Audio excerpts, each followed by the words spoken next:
السلام علیکم ورحمۃ اللہ وبرکاتہ۔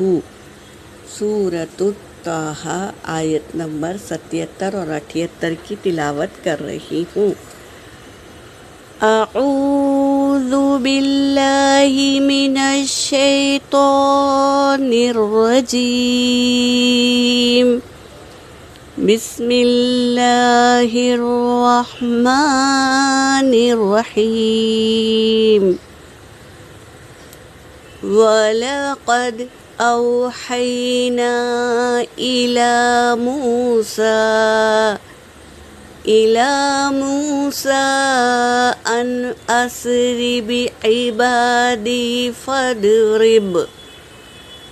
فاضرب لهم طريقا في البحر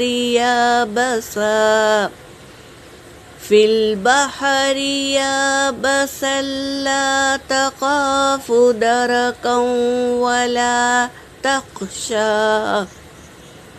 فأتبعهم فرعون بجنوده فغشيهم من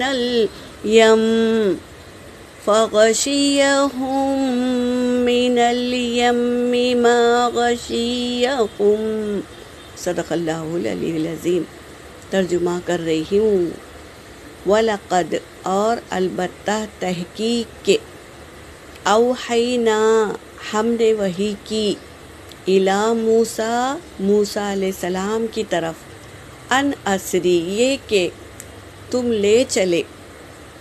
لے چلو، بعبادی اپنے بندوں کو، اپنے ساتھ لے چلو میرے بندوں کو، اپنے ساتھ لے چلو میرے بندوں کو، فضرب پھر مارو، لہم ان کے لیے راستہ بنانے کے لیے اپنا عصا سمندر میں مارو،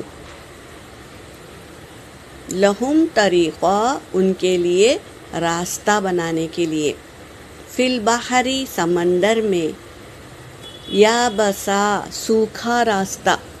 جب موسیٰ علیہ السلام نے اپنے عصا کو سمندر میں مارا تو اللہ کے حکم سے دریا دونوں طرف دریا کی دیوار بن گئی پانی سے، یہ اللہ کا معجزہ تھا، اور بیچ میں سے سوکھا راستہ بن گیا۔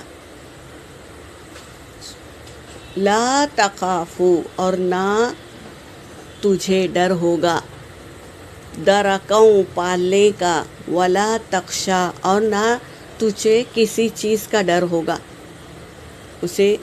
وہ قوم کو پالنے کا بھی تجھے ڈر نہیں ہوگا اور تجھے کوئی بھی خوف نہیں ہوگا۔ یہ اللہ کی مدد تھی موسیٰ علیہ السلام کو۔ فَأَتْبَعَهُمْ پس پیچھا کیا، ہم ان کا، فرعون نے پیچھا کیا، بِجُنُودِهِ اپنے لشکر کے ساتھ میں پیچھا کیا موسیٰ علیہ السلام کا۔ تو موسیٰ علیہ السلام اپنی قوم کو لے کر دریا سے باہر پار ہو گئے اور پوری فرعون کی قوم سمندر میں اتر گئی، تو اللہ نے سمندر کو حکم دے دیا کہ مل جاؤ، برابر ہو جاؤ، تو سمندر برابر ہو گیا اور پوری قوم اور فرعون کی قوم اور فرعون غرق ہو گیا۔ پیچھا کیا فرعون نے بِجُنُودِهِ اپنے لشکر کے ساتھ، فَغَشِيَهُمْ پس وہ ڈوب گیا، من الیم سمندر میں، ما غشیہم اسے ڈبا دیا، کون؟ اللہ تبارک تعالیٰ نے فرعون کو ڈبا دیا سمندر میں۔ تو یہ اللہ کے معجزے تھے۔ موسیٰ علیہ السلام کو اسی سمندر سے اس کی بنی اسرائیل کو لے کر پورے پار ہو گئے اور فرعون اور اس کے لشکر کو سمندر میں غرق کر دیا۔ یہاں پر میری آیت ہو گئی۔ وآخر الدعوانا ان الحمد للہ رب العالمین۔